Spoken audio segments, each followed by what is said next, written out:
Pour ne rien manquer, abonnez-vous maintenant. Les vraies voix Sud Radio. Félix Mathieu, les trois mots dans l'actu. Bonsoir d'abord. Bonsoir tout le monde. Bonsoir. Les trois mots sont libération offensive énorme. 2 Français détenus en Iran, libérés officiellement pour raisons humanitaires, âgés de 37 et 64 ans. Ils étaient affaiblis et malades. 4 Français restent emprisonnés dans le pays. Offensive ukrainienne à Bakhmout, épicentre des combats. Le groupe Wagner accuse l'armée russe de fuir face aux avancées du camp adverse. Et puis les normes environnementales. N'en déplaise aux écologistes, Emmanuel Macron répète encore à l'instant qu'il ne faut plus en ajouter au niveau européen. Les vraies voix Sud Radio.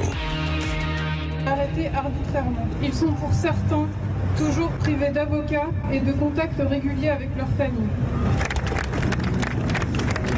À plusieurs reprises, leurs proches s'étaient mobilisés par crainte qu'on les oublie ici au Trocadéro à Paris. 2 des Français détenus en Iran ont été libérés. Benjamin Brière, 37 ans, très diminué par une grève de la faim. Il avait été arrêté en mars 2020, accusé d'espionnage. Et puis Bernard Felan, 64 ans, consultant tourisme, également malade. Lui avait été arrêté en octobre dernier pour atteinte à la sécurité nationale. Tous 2 avaient toujours clamé leur innocence. Ils ont été pris en charge médicalement dès leur sortie de prison. C'est ce qu'annonce la ministre des Affaires étrangères, Catherine Colonna. Ils sont en vol vers Paris. Alors je suis heureuse qu'ils puissent retrouver leur famille après une si longue épreuve. Ils seront à Paris ce soir, accueillis par leur famille et par des agents du centre de crise et de soutien du ministère des Affaires étrangères qui a été en contact tout au long de leurs épreuves avec leur famille et avec leurs amis. Nous continuons à travailler les uns les autres en Européens à la libération, pour ce qui me concerne, bien sûr, par priorité, de nos compatriotes, les Français qui restent détenus en Iran. Il y en a 4. Et la libération de tous les ressortissants européens, car il y en a trop, hélas, détenus sans raison en Iran. Le régime iranien maintient la pression sur les Européens pour qu'ils n'inscrivent pas l'armée idéologique du régime, les gardiens de la révolution, sur la liste des organisations soutenant le terrorisme. Bon, l'Iran, j'ai l'impression qu'on n'ose pas vraiment s'y attaquer. C'est vrai que c'est un pays qui fait peur et qui aujourd'hui a du poids sur la scène internationale, Philippe Bilger. Oui, alors là, sûrement, Frédéric, peu importe les conditions de leur libération, hein, ce qui compte, c'est qu'ils soient libres. Voilà, on devine bien le genre de tractation monnaie trébuchante qui a dû exister, même si c'est contesté en permanence. Mais tant mieux, ils sont libres. Tom Conan. Ouais, non mais bien sûr, j'ai rien à rajouter de plus. Hein. C'est toujours assez impressionnant parce que je pense qu'on est quand même dans des métiers finalement où ce genre de risque peut arriver évidemment. Hein. Je pense aux journalistes qui sont sur le terrain, mais en tout cas pas ceux qui sont en tout cas sur ce plateau a priori. Et donc moi, ça m'émeut toujours de voir qu'il y a des personnes qui risquent vraiment leur peau, leur vie, leur liberté en faisant leur métier, que ça soit dans l'humanitaire, dans l'entrepreneuriat ou en tant que journaliste, comme ça arrive bien souvent. Absolument. Ouais, en même temps, on voit que le régime iranien tient la roue d'une main de fer. Oui, il y a eu quand même plein de révoltes il y a quelques semaines. Et le régime tient. Et ça fait des années, parce que ça fait des années en plus qu'il y a eu des mouvements en Iran, mais ce régime tient. Par rapport à d'autres pays qui parfois voient leur dictature s'effondrer. Mais eux, non, ils tiennent. Le régime tient. Aucun scrupule. Non, absolument. Allez, deuxième mot avec vous, Félix Mathieu. Autre sujet, donc ces tensions dans le camp russe sur le front ukrainien. Oui, l'Ukraine revendique une avancée à Bakhmout, affirmant avoir repris des territoires autour de la ville dévastée à l'épicentre des combats avec la Russie. Côté russe, le patron du groupe Wagner réitère de nouvelles accusations contre l'armée régulière dans une nouvelle vidéo.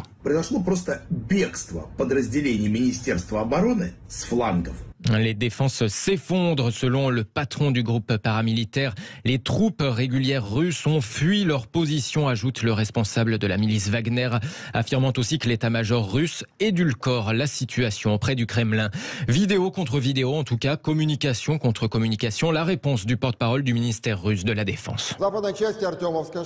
Sur la défensive, justement, carte à l'appui, le responsable militaire russe affirme que des unités d'assaut accompagnées de parachutistes ont été été redéployés sur zone pour faire face à l'offensive ukrainienne pour reprendre des zones urbaines.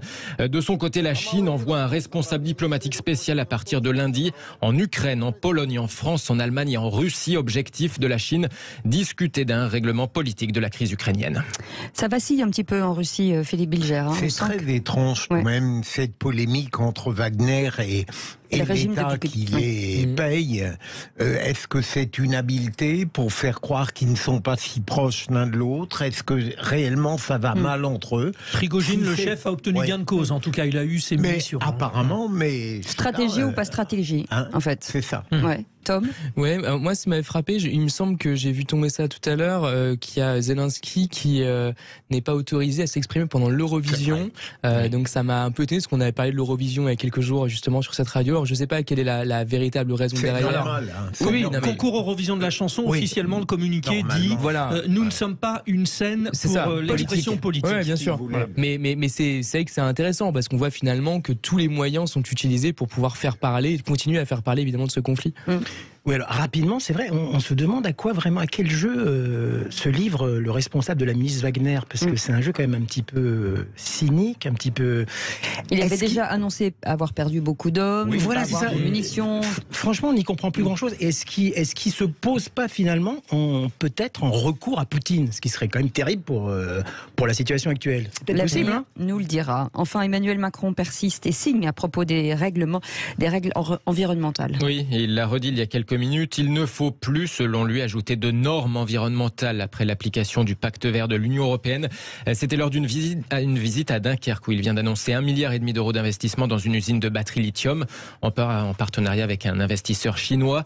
Moi, je préfère des usines qui respectent nos normes européennes, qui sont les meilleures, plutôt que ceux qui veulent encore en ajouter des normes, déclare le chef de l'État pour justifier cet appel à une pause réglementaire au niveau européen. Déclaration qui fait polémique depuis hier, puisque certains écologistes se souviennent encore de façon cuisante du fameux « l'écologie, ça commence à bien faire ». C'était à l'époque de Nicolas Sarkozy. Ils sont fâchés, ça déclenche des tensions. Ouais, mais c'est quand même un sujet très important, parce qu'il y a quelques jours, le Parlement européen, vous savez, a voté le marché carbone, justement, qui va s'appliquer. Et comme ça a été voté par le Parlement, il n'y a aucune raison que ça ne s'applique pas dans les pays.